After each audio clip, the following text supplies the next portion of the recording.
Good afternoon, ladies and gentlemen. It is I, ImperialDane, with another Propagandacast for you, my wonderful viewers, with particularly good taste in video casts, in particular because I've now reached 300 subscribers, and of course, for every 100 subscribers I do a double cast that day. So here we have the second episode for today to celebrate my 300 subscribers, who are all incredibly handsome and intelligent.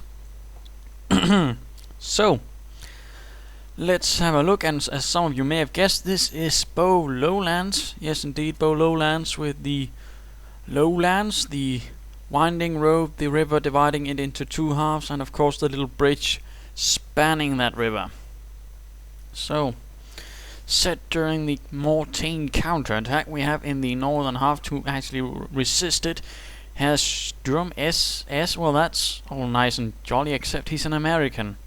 Clearly some sort of personality disorder, but there we go. Captain Sturm, ready to take on the Germans of the 116th Panzer Division. No, not the actual clan, but the actual division. Under the command of Major Dane, ready to fight for the fatherland and force back the Yankees. So, let's have a go, shall we?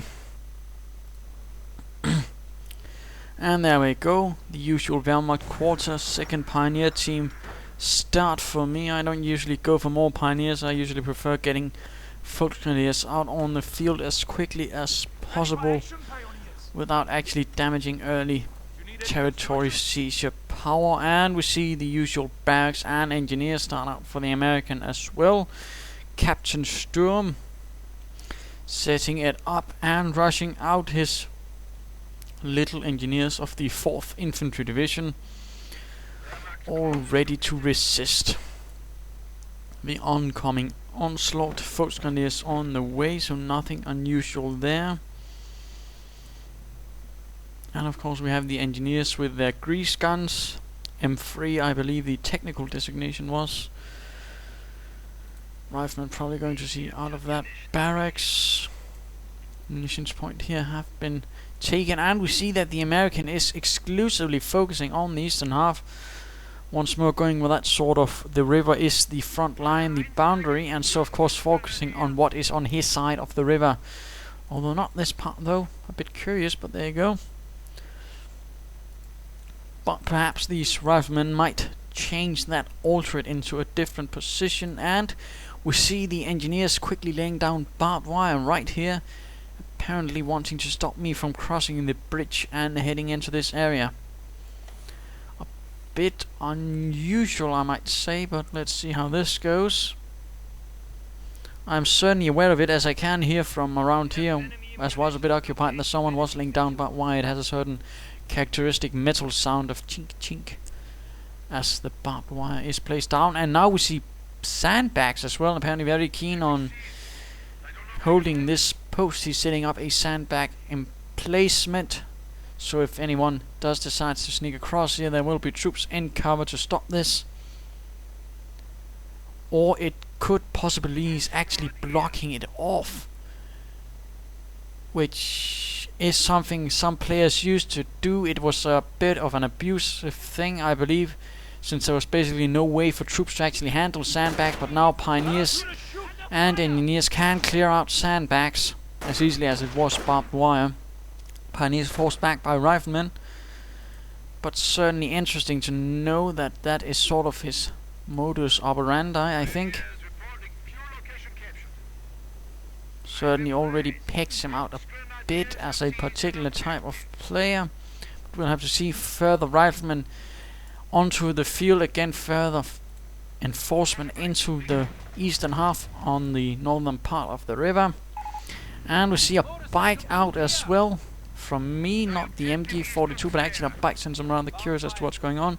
And my Volksgrenadiers laying down barbed wire here, not knowing there's all this in the way, but figuring why not, I might as well play it safe. And my Volksgrenadiers then proceeding to dash westwards, while the bike will provide overwatch, and my pioneers will lay down mines, and I'm certainly suspecting he'll probably try and go for this point, in which case a mine right here will certainly not be bad, in particular since it will be near red cover, meaning that anyone stepping on the mine and being out there will take a lot more damage. And we see engineers going for this medium munitions point. Volksgrenadiers squad in its two-team entirety moving up here, while pioneers are going for here.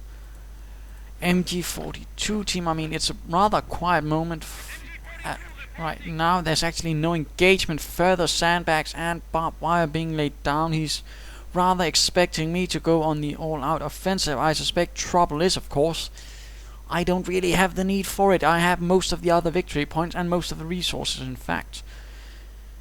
So I can basically, for the most part, actually enjoy a more defensive posture and await him, because I know that this map, it's going to be very difficult to hold all 3 victory points, and being too greedy can usually end up in defeat, and I have experienced that a few times, so it's a matter of being a bit clever and knowing your limitations and not overextending your forces like any good commander. And we see a jeep out from the Americans of 3 rifleman teams, or is it possibly 4? No, 3 teams, and we see one going straight here for my point. And I believe I'll move in a bike and an MG to actually deal with this, since I'd rather prefer having my Volksgrenadiers here, since I now also see jeeps. But riflemen going for this point and seizing it, riflemen being much faster to seize territory than Volksgrenadiers, in fact most other infantry. Which means they are in fact very good for harassment, as many players will know and many players won't know, so there you go. They can be quite good, and of course if stopped then it of course won't be so effective, and hopefully this MG42 will be able to put a stop to this sneaky bout business. And Volksgrenadiers set opening fire. We see more sandbags going down. He's really taking up an incredibly defensive posture early on, not really putting up much pressure. Just laying down defensive positions, somehow expecting that I'll be moving about in force out of what is basically my territory. We see these riflemen having suffered a bit, having hit the mine. MG42 sitting up behind this overturned log. Riflemen being stopped in their tracks. MG42 fire from the bike, and the actual team gunning down one rifleman, forcing the rest to retreat in absolute terror, leaving only one team behind. 5 men deeply wounded. Bike already taking shots, while the MG42 are maneuvering into a much better position right behind this tree with my MG. Yes, don't worry, I won't break into song yet. I'll wait for that for my 1000 subscriber special episode. Please don't remember that. Krieg barracks going up, and we see offensive mine laying, and we see pioneers, or we see also minesweepers, so he's making ready for some sort of maneuver in here. Certainly rather bold, and of course I can't see anything currently, but Krieg barracks is up, and I'm going for pack, since I have not seen a single BAR, meaning that he's probably, at least as far as I'm aware, going for an armored car. And there we go, having breached the barbed wire, spotted a mine, but for some reason he's actually not dealing with it, instead just seizing territory. Volksgrenadiers moving in for a counter-attack. Only one rifleman team to actually stop it though. One team setting up position behind the logs, and now slowly advancing, firing away. Engineers taking a lot of fire, since they are quite exposed. One has to remember that while taking points you are much easier target. Engineers possibly, no, they barely made it out of there. And Volksgrenadiers hitting the mines though, suffering heavy losses, pinned down and certainly not looking good. Bike nearby to try and provide fire support. One Volksgrenadier team already on the run, and the other is taking a lot of fire, and we see further riflemen are moving in to support the position. Bike firing away, and we see a bit down there. Pioneer moving under the cover of an MG42, and just narrowly avoiding the mine, which they are no longer aware of. Bike moving back to a slightly more defensive position, and we see a third Volksgrenadier team moving in, realizing I can't really get any infantry on the field while I have the pack under production, because again I'm not taking any chances. And what is this? We also have a half-track on the field. The pack apparently already ready and have been set in a reserve position. I always prefer to keep my packs and other anti-tank guns in a reserve position until I know where they will strike, and so I can move them into a slightly more fun position. Otherwise, but that's at least what I usually do. Sometimes I might try to set up for an actual ambush. Riflemen taking fire, and now we see the BARs going up. Half-track getting close. Force-Grenadiers pulling back alongside the bike. Pioneers getting in, manning the guns, giving me a lot more firepower.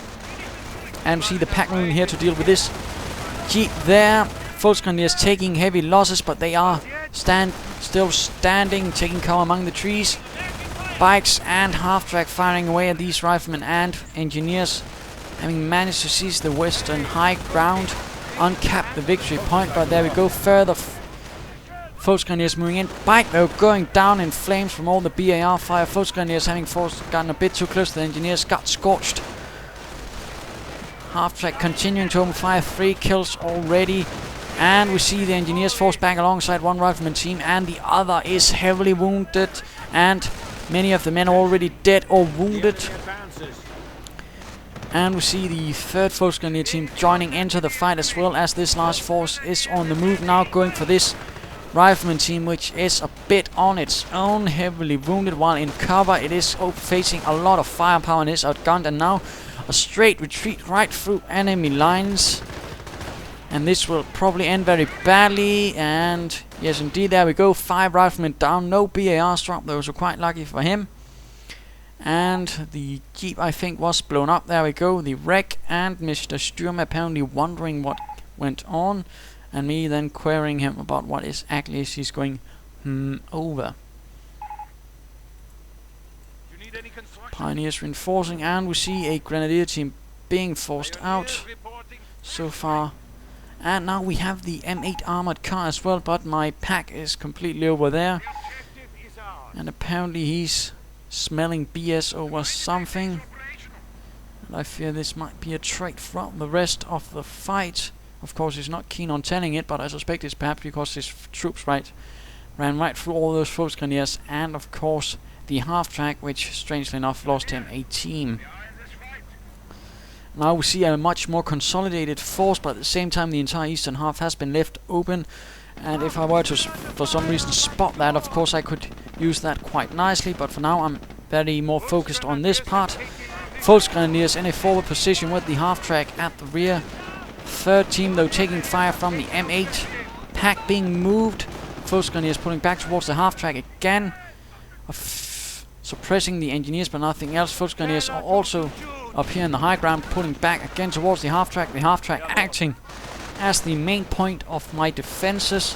Force-Grenadiers breaking into a full retreat. Half-track opening fire, suppressing the engineers. Was certainly not very keen on machine gun fire. One engineer down, the half-track continuing to blast away. 6 kills already, in fact. Quite nicely done, I might add. And now we have Grenadiers joining the fight as well. Force-Grenadiers though taking heavy losses. The Americans in a rather desperate position, quite outgunned. The M8 is not actually moving in to support them though, and we see a grenade going off, doing a lot of damage but not actually killing anyone. And there we go, a few losses as the Americans are going into a full rout. And my goodness, what do we have here? Looks like a small assault and attempt at once more harassing, but I still have this MG42 since I'm expecting something to happen there. Grenadiers going down to M8 fire, and the M8 pulling out before it is too late. And just as the Pack 38 actually arrives, riflemen getting suppressed out in the open, not a good position. The MG42 blasting away, suppressing them, and might even kill some, or they might actually decapitate